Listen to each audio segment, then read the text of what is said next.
Magandang araw po sa inyong lahat. Strap, madaling tandaan, mahirap kalimutan. Sa dulo ng vlog na to, inyong matututunan ang iba't ibang basic exercise sa workout sa shoulder tsaka sa tricep. I-share ko rin ang iba't ibang technique na magagamit nyo sa pag-workout nyo. Muscle growth. I-share ko lang nangyayari sa muscle natin during workout. Yung muscle natin habang nagwo-workout, may mga muscle fiber na nasisira. Sa tamang nutrition at tamang tulog, gumagaling ang muscle fiber natin at mas malaki kaysa sa dati.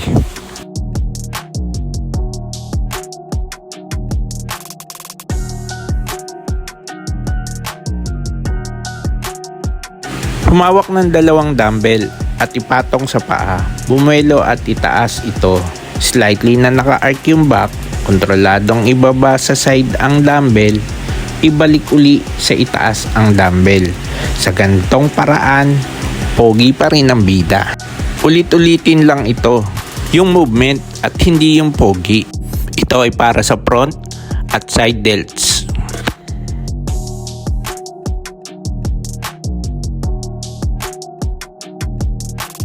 Humawak ng dalawang dumbbell, kontroladong itaas. Ito ng 45 degrees ang kamay. Kailangan na mataas ang siko kaysa sa shoulder ninyo para malakas ang tama. Parang yung feeling nyo sa GF nyo. Ito ay para sa side delts.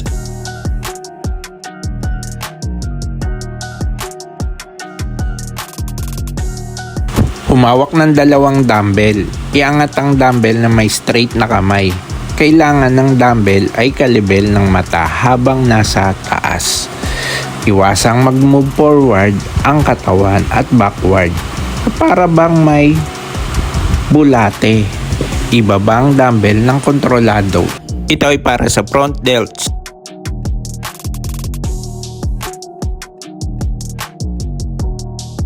Humawak ng dalawang dumbbell at hindi ang cellphone nyo.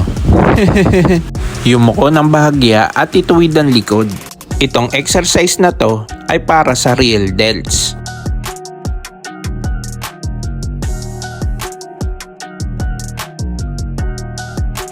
Tumayo ng tuwid at humarap sa salamin. May makikita kayong pogi dyan. Yumuko at itaas ang shoulder. Ibaba rin ang shoulder ng dahan-dahan.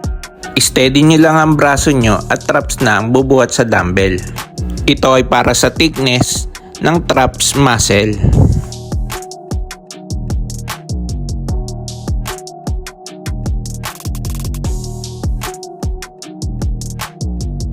Humiga ng tuwid, slightly na naka-arc yung back, humawak sa bar na narrow.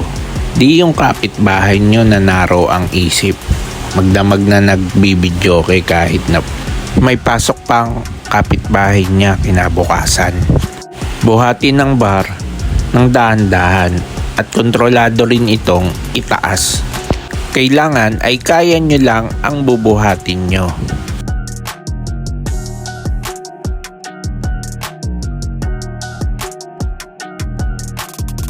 Iset ang weights, hawakan ng handle, i-move forward ng 45 degrees ang katawan, ibaba ang handle at itaas ito ng kontrolado.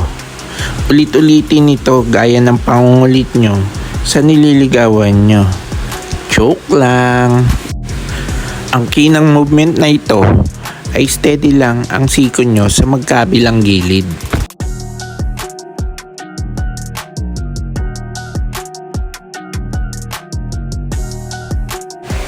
Humawak sa isang dumbbell at itaas ito. Dahan-dahang ibaba ang dumbbell at itaas ito ng kontrolado. Sa movement na ito, kailangan ay nakahawak kayo bilang pangbalanse. Kailangan na balanse ang buhay. Aral, trabaho, love, gym, repeat. Ang kailangan sa exercise ng shoulder at tricep ay mind muscle connection at progressive overload. In between exercise, kailangan ay mag-stretch at mag-pause. Uminom din ng tubig. Kung may topic pa kayong gustong pag-usapan, comment down below. Kung nagustuhan nyo tong video na to, paki-like, comment, share, and subscribe naman para makagawa pa tayo ng ganitong video.